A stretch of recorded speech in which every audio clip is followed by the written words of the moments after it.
Bonjour à tous, aujourd'hui j'aimerais qu'on analyse cette photo. Alors je vous explique ce que c'est une affiche de propagande de la République islamique sur laquelle est écrit Gaza n'a pas d'eau. Et un Iranien a écrit en dessous je m'en bats les couilles.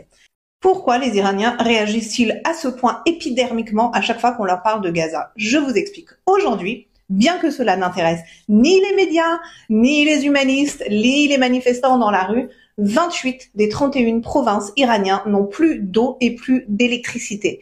Sachant qu'actuellement en Iran, il fait plus de 40 degrés et certaines villes ont atteint les plus de 50 degrés. La République islamique détruit la faune, la flore, l'écologie et les ressources naturelles de l'Iran en permanence. Sachant que l'Iran est un des pays les plus riches au monde, 10% de toutes les matières premières mondiales se trouvent en Iran, eh bien toutes ces richesses sont utilisées uniquement pour engraisser les membres du régime et des gardiens de la révolution islamique, mais aussi et surtout à financer l'axe terroriste de résistance de Khomeini.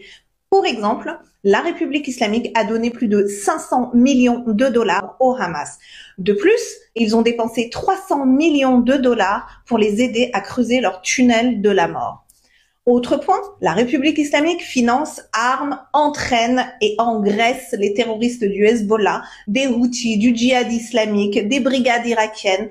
Toutes les richesses des Iraniens sont utilisées uniquement pour l'idéologie djihadiste du régime. Pendant ce temps-là, un Iranien sur deux vit sous le seuil de pauvreté. Les gens ont faim, les gens ont soif, les gens sont pauvres, ils n'ont plus aucune perspective d'avenir. Alors quand le régime a le culot de venir leur dire que Gaza n'a pas d'eau, eh bien les Iraniens n'ont d'autre choix que de leur dire on s'en bat les couilles. Et oui, le Hamas, le Hezbollah ou la République islamique peuvent instrumentaliser la souffrance des Palestiniens pour endoctriner tous nos idiots utiles en Occident, mais ils ne peuvent pas le faire auprès des peuples directement concernés par leur barbarie, à savoir les Iraniens.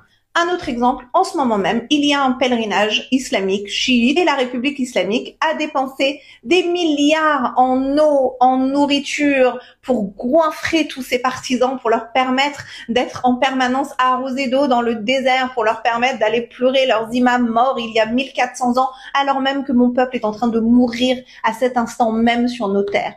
La République islamique est une force d'occupation qui ne fait que dépenser les richesses d'un des pays les plus riches au monde pour une culture arabo-musulmane qui n'a absolument rien à voir avec l'Iran et les Iraniens. Et les Iraniens disent stop, libérez-les.